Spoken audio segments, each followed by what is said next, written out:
Bonjour à tous. On se retrouve aujourd'hui pour parler du nouvel épisode de Kowloon Generic Romance, l'épisode 4, qui continue de nous amener dans des voies où je ne m'attendais, mais alors absolument pas. Et je dois dire que je suis complètement subjuguée par cette série.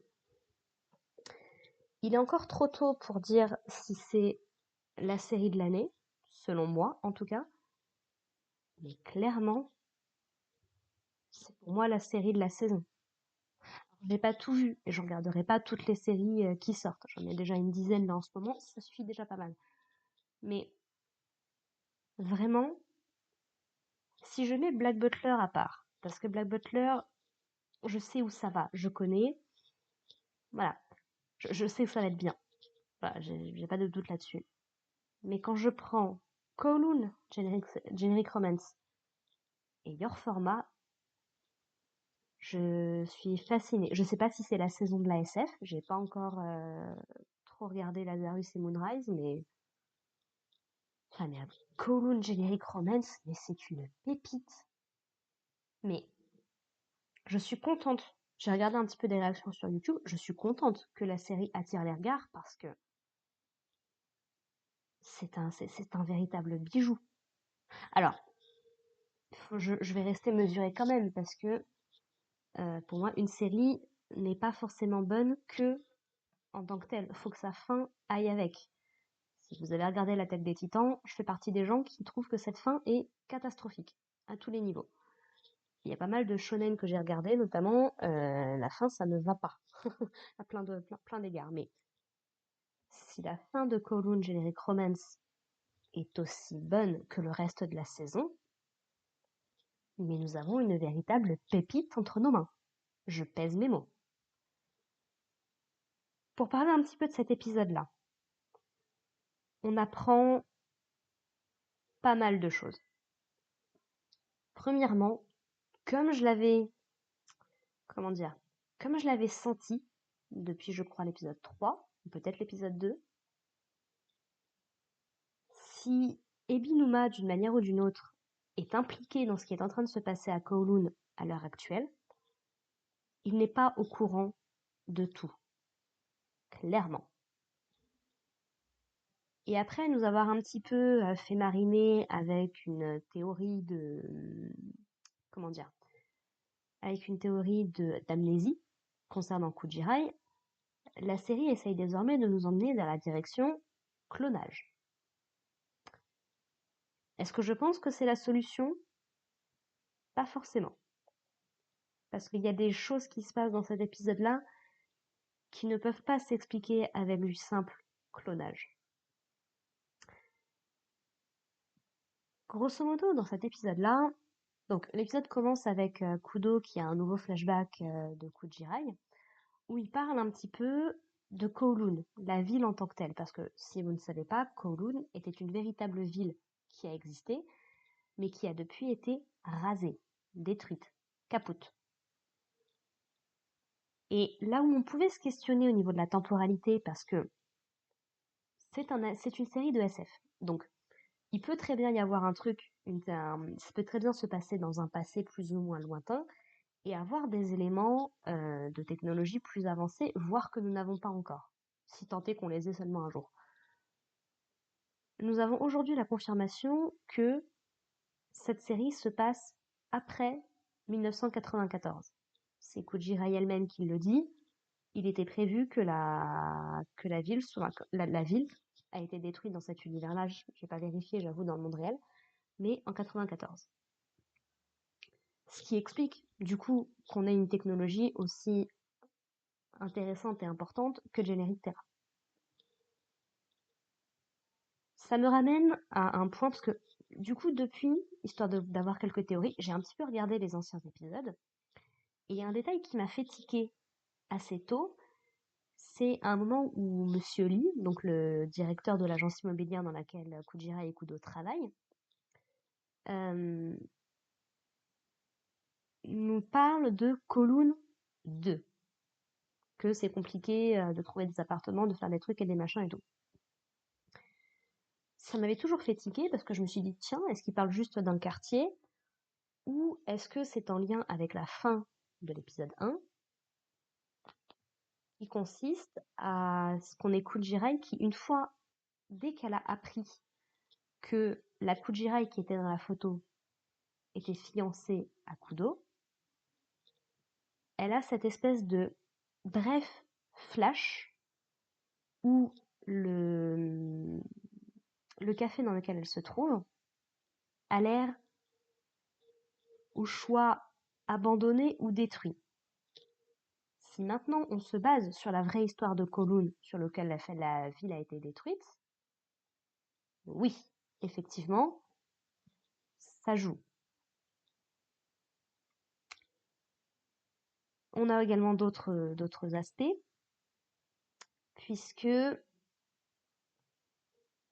comment dire, on avait tout le délire avec Kudo qui n'arrivait pas à retrouver l'appartement de Glenn, qui trouvait qu'il y avait des trucs qui avaient changé un petit peu dans Kowloon.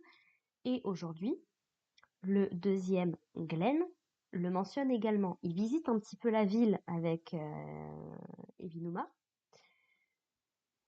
Et donc clairement, ils sont ensemble, hein, il n'y a, pas de, y a plus de doute là-dessus, hein, si seulement il y en avait qui en doutaient encore.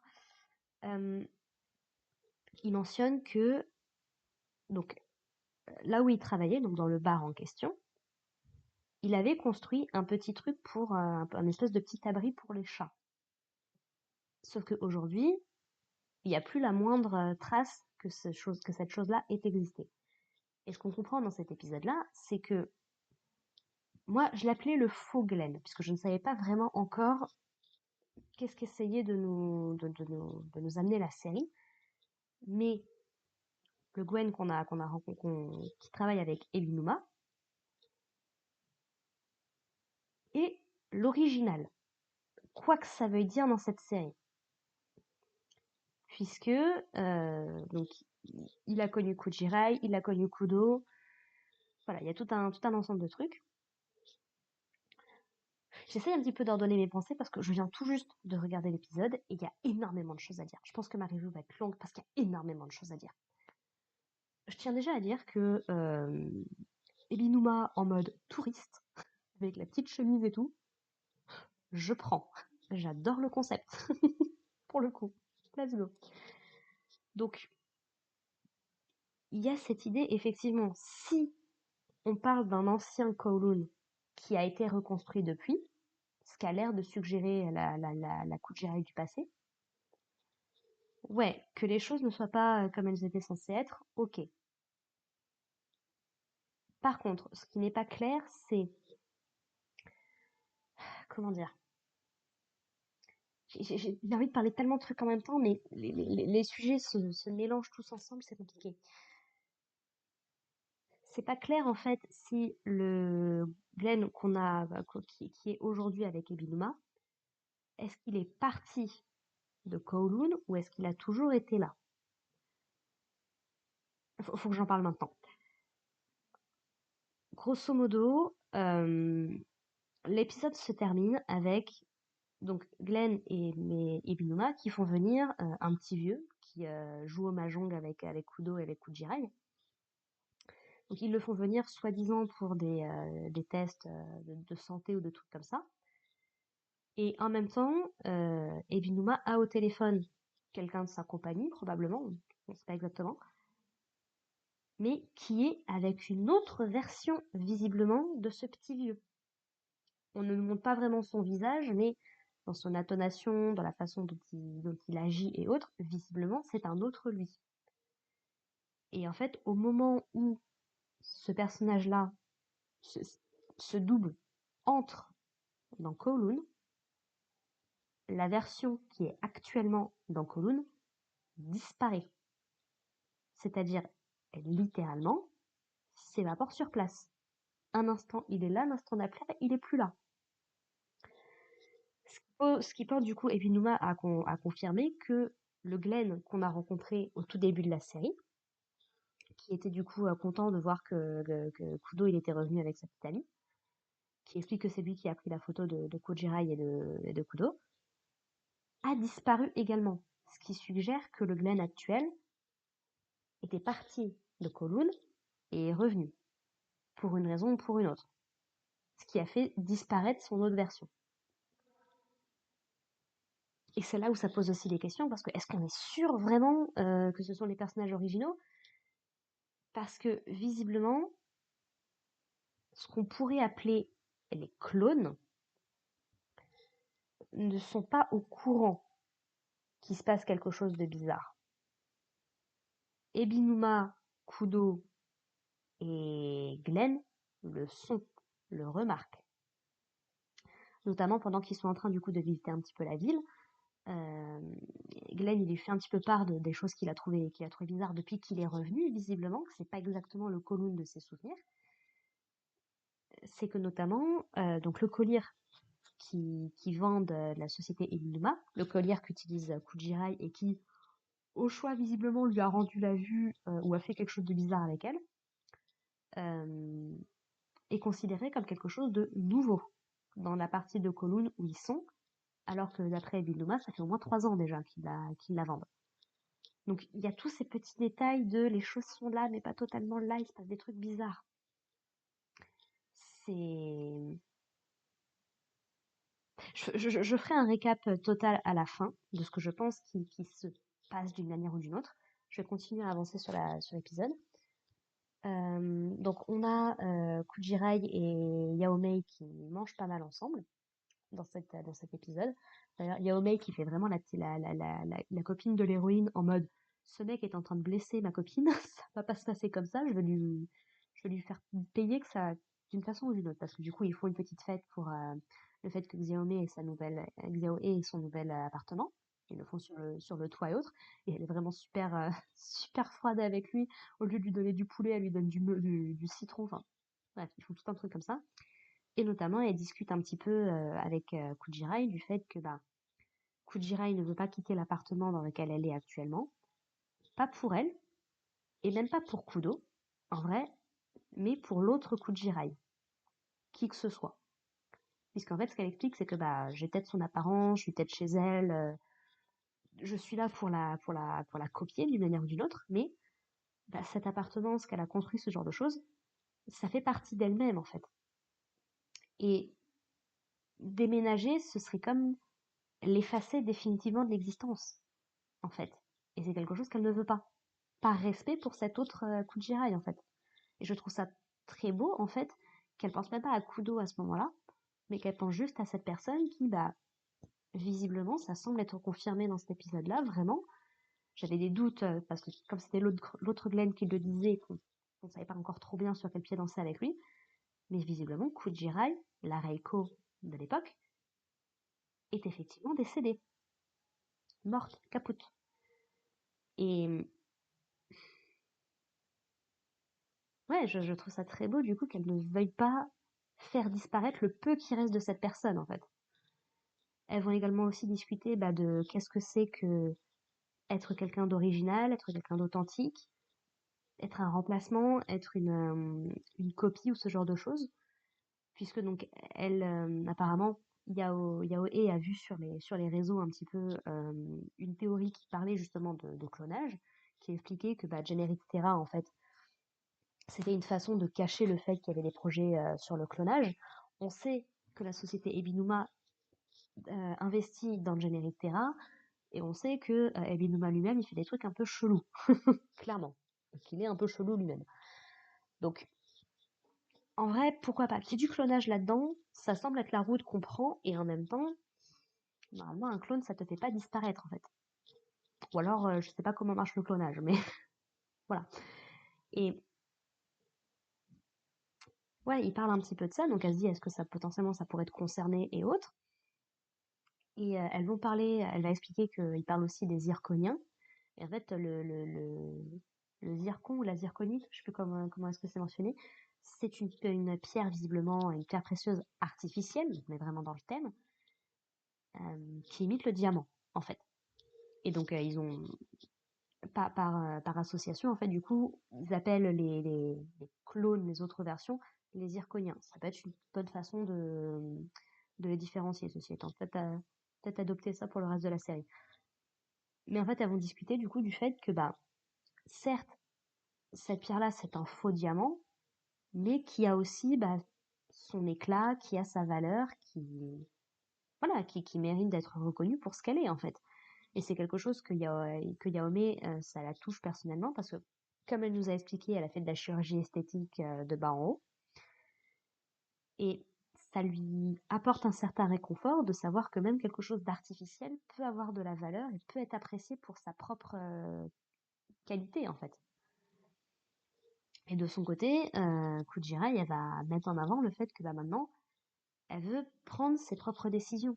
Qu'elle le regrette ou pas, elle ne veut pas considérer ça comme des erreurs parce que ce sera des décisions qu'elle a prises pour elle-même. Tout le problème étant du coup que comme visiblement les clones, les zirconiens, quoi que ce soit, ont des souvenirs et agissent comme les personnes qui sont censées le remplacer, c'est du coup très compliqué de savoir ce qu'elle ressent, jusqu'à quel point est-ce que ça lui appartient ou pas. Je trouve ça très intéressant si la série développe un petit peu ça, d'essayer justement de parler un petit peu de qu'est-ce que Kujirai ressent, parce que son amour pour Kudo, finalement, est-ce que ça va bien se terminer ou pas? On en reparlera dans cet épisode-là d'ailleurs. Voilà, on a peut-être une romance qui fera pas vraiment une romance, puisque Kudo est totalement conscient que ce n'est pas sa Kujirai à lui, puisque lui aussi sait qu'elle est morte, et pour une bonne raison. Et voilà, donc elle discute un petit peu de tout ça, et c'est très très intéressant. Au niveau de la symbolique, c'est magnifique. Et tout ce concept de zirconien, qui du coup me fait beaucoup penser à cette espèce de, comment dire, de théorie comme quoi il y a des hommes lézards qui sont parmi nous. Moi, ça me fait juste penser aux visiteurs de la série V, une vieille série qui a malheureusement été annulée au bout de 2 saisons et qui, je sais, qui est encore une encore plus vieille série. Peut-être qu'un jour je regarderai. Je ressens un attrait pour la SF qui remonte là, ces derniers temps, je sais pas pourquoi. Peut-être parce que je regarde 3 séries de SF, 4, quelque chose comme ça, en ce moment. Donc, en termes d'animé, quoi. Et que c'est pas forcément quelque chose qu'on met suffisamment en avant. C'est si on met de côté Akira, des séries de SF qui ont marqué les gens et qui regardent, j'en compte pas des masses quoi. Ouais, une qui m'a beaucoup marqué et qui a des thématiques similaires à Kowloon, c'est Le Roi des Ronces. Franchement, si vous n'avez pas vu, allez vraiment regarder parce que c'est tout un délire de euh, il y a une maladie qui se répand dans l'humanité. Et en gros, il y a deux jumelles qui essayent de participer à un programme qui consiste plus ou moins à cryogéniser les gens le temps de trouver une solution et autres. Sauf que il y a une des jumelles qui est compatible avec le truc et pas l'autre. Et il y a tout un truc qui va se développer au moment où en fait les gens qui ont été cryogénisés se réveillent et il s'est passé des trucs très très bizarres. Et vraiment, si vous ne connaissez pas, si vous aimez Kowloon, ou si dans un autre registre, j'ai pas encore regardé Lazarus, mais c'est à ça que m'a fait penser direct. Moi, je vous conseille vraiment de regarder. C'est un film, donc en plus ça prendra pas trop de temps, mais n'hésitez vraiment pas à aller jeter un coup d'œil. Pour moi, c'est une pépite. Donc ouais, c'est ce côté, voilà, il y a des hommes lézards, des hommes serpents, ce genre de truc-là. Ce concept en fait de reptiliens qui n'ont pas cette chaleur justement, ce côté humain qui sépare vraiment les serpents des hommes quelque part, quoi. Et puis bon, ça reste des prédateurs quand même assez inhérents à une espèce comme la nôtre, hein. On n'est peut-être pas des petites souris, mais enfin, on sait d'instinct en fait. Il faudra que je revérifie. Mais il semblerait que d'instinct, les serpents, les araignées, on sache que c'est pas trop notre came, quoi. En tant que grande arachnophone, je suis totalement heureuse d'apprendre ce fait-là. Ça me conforte dans ma phobie, vous voyez. Mais il y a tout le truc qui tourne autour du serpent, autour de Ebinuma, bien évidemment. Et ça pourrait expliquer aussi ce qu'on apprend dans cet épisode, ce qui nous a été introduit dans l'épisode dernier, c'est-à-dire que le Ebinuma qu'on connaît aujourd'hui serait un fils illégitime de l'ancien patron. Il ressemble au fils légitime, mais c'est pas vraiment lui, ils sont morts, machin et tout. Il y a peut-être un délire là-dedans qu'il faut creuser sur la véritable identité de Ebinuma. Voilà, je mentionne ça là, je veux vraiment dire tout ce que j'ai à dire là-dessus. Ce qui nous amène du coup alors oui, ce qui nous amène de un à un truc qui m'a énervé dès le début de l'épisode. Et c'est la première fois que je suis en colère contre Kujirai, mais je te jure, j'avais envie de lui balancer de baffe. C'est en gros, donc elle se réveille dans l'appartement de Kudo après avoir comment? Après avoir perdu connaissance à la fin de l'épisode dernier. Et en gros, il lui demande, il y va direct, quoi. Il dit, bon, bah, reprenons où on en était la dernière fois. Qu'est-ce que tu veux savoir sur la Kujirai que je connaissais? Et en fait, elle va totalement abandonner. Alors, ça peut s'expliquer. J'ai conscience que concrètement, ça peut s'expliquer, puisqu'elle a cette espèce de voix à l'intérieur d'elle-même qui lui dit, je ne dois pas savoir, une fois avec Kudo, une fois avec Yaoi. Donc, potentiellement, c'est qu'elle n'est pas programmée pour, à la rigueur. Mais je vous jure, le fait qu'elle abandonne, mais j'étais là. Tu te fiches de moi? T'as la possibilité d'avoir tes réponses si tu veux pas?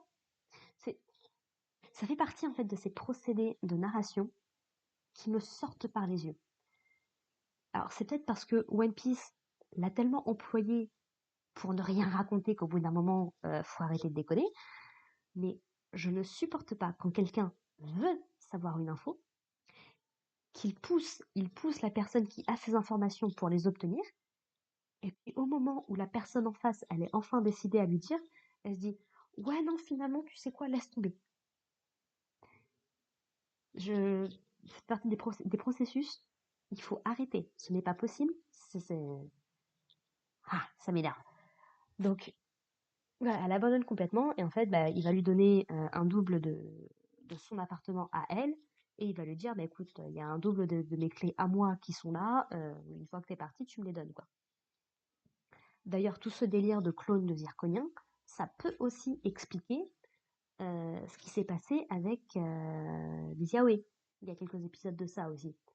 Ou quand elle lui avait suggéré de quitter Kowloon, plutôt que de juste chercher un autre appartement, de juste quitter la ville, en fait, Zioé avait eu une réaction hyper chelou en mode je ne veux pas quitter Kowloon, c'était déjà la même chose la dernière fois et autres, mais sans qu'elle ait vraiment eu l'air de se rendre compte qu'elle avait dit ça.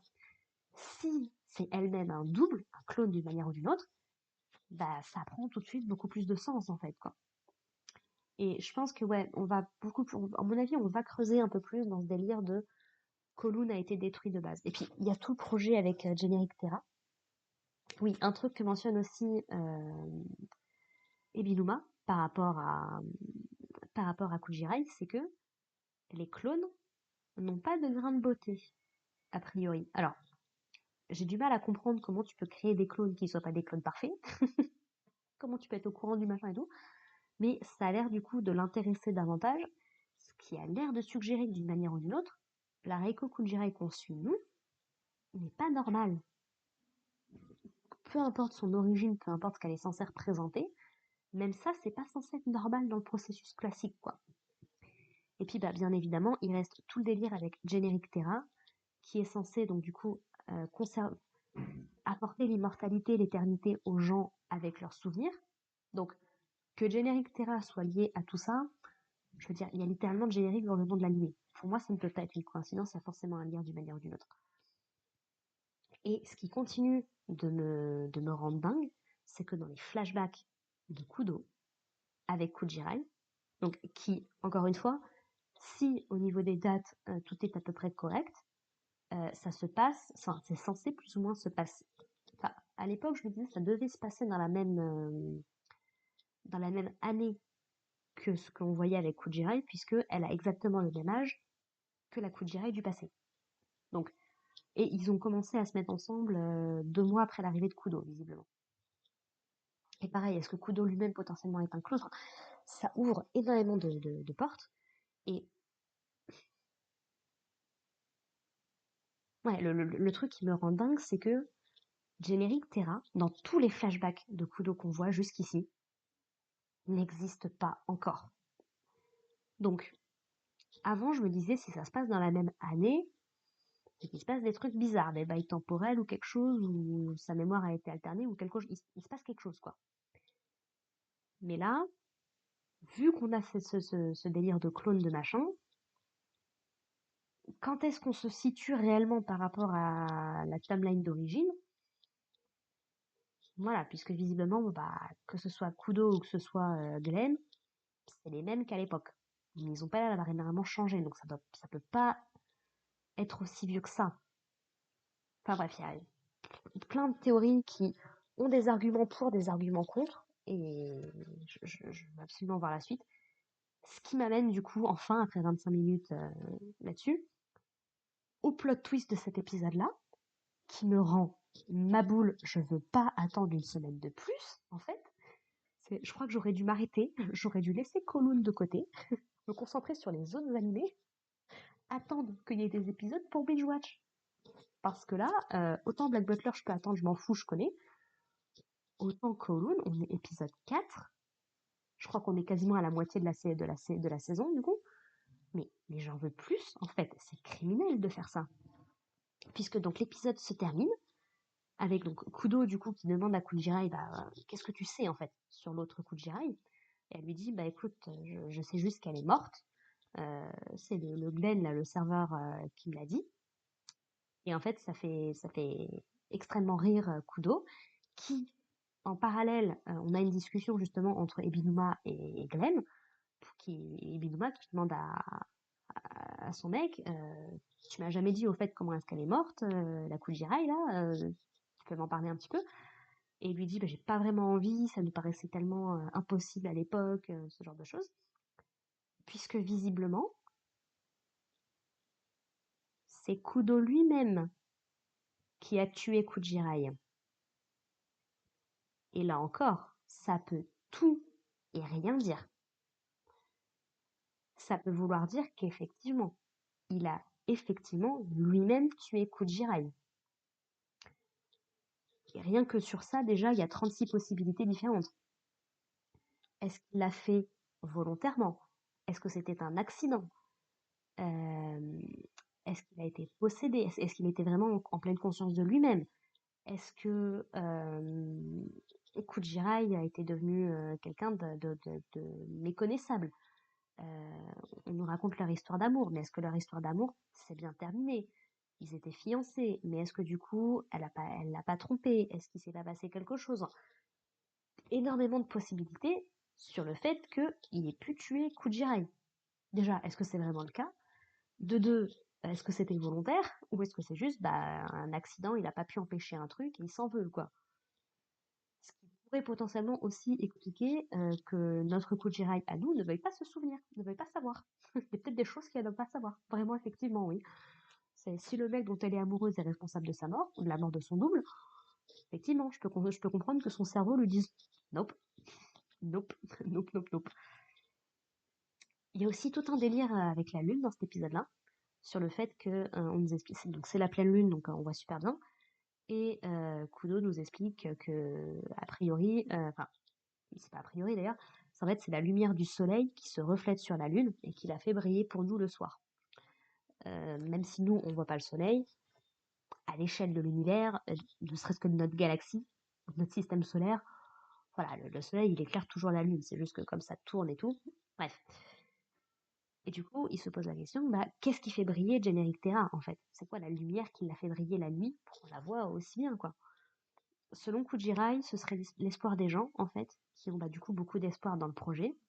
À tort ou à raison, ça on verra bien où nous amène la série, hein. Mais et ça amène un peu Kudo à pas être trop d'accord, quoi, de se dire, j'ai de l'espoir en cette meuf-là, là, visiblement. Donc il y a plein de trucs. Kudo lui-même, il est pas clair avec ses sentiments, avec ce qu'il ressent, parce que il est aussi extrêmement possessif avec elle, même s'il sait que c'est pas sa Kujirai. Parce que notamment, donc il remet sur le tapis le fait que bah, Ebinuma l'ait embrassé, épisode 2, épisode 3, je ne sais plus. Et il se penche comme s'il allait le faire, mais au final, il lui crache juste sa fumée à la tronche. Alors que bon, c'est quand même lui qui l'a embrassé le premier à la base, en vrai. Et donc voilà, visiblement, Kudo, en tout cas, se considère responsable de la mort de Kujirai. Et ça a l'air d'être quelque chose qui affecte quand même Glenn. Donc, ouais, moi j'en veux plus, en fait. tout de suite, maintenant, je veux pas attendre une semaine. Donc bon, malheureusement, c'est le problème quand on regarde épisode par épisode, mais c'est aussi, je sais bien qu'il y a des gens qui adorent binge, et moi ça m'arrive quand c'est des séries qui sont déjà terminées ou autres, je m'enchaîne les épisodes, mais il y a aussi, mine de rien, ce côté fascinant de se dire, tu es obligé d'attendre pour avoir la suite. Du coup, ça fait fonctionner ton cerveau. Ça le fait travailler. Il se pose des questions, il théorise, il essaie d'imaginer ce qui va se passer, machin et tout. C'est notamment pour ça que un épisode ou un chapitre, on dit qu'il doit se terminer sur quelque chose qui te donne envie de voir la suite, justement. Et ouais, tu finis un épisode comme ça, mais qu'est-ce que tu veux que je te dise?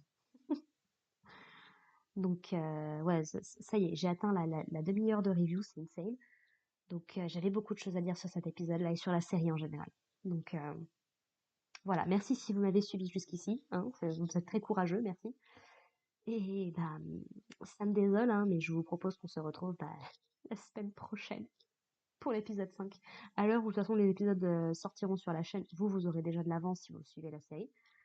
Mais vous pouvez pas me spoil parce que j'enregistre en avance, Donc ouais, voilà. On se retrouve la semaine prochaine pour parler de l'épisode 5, qui je n'ai aucun doute sera aussi démentiel que celui-là, comme depuis le début de la série en fait. Donc voilà, j'ai hâte, j'ai hâte. Sur ce, bah écoutez, portez-vous bien et puis à la prochaine. Allez, bye les gens.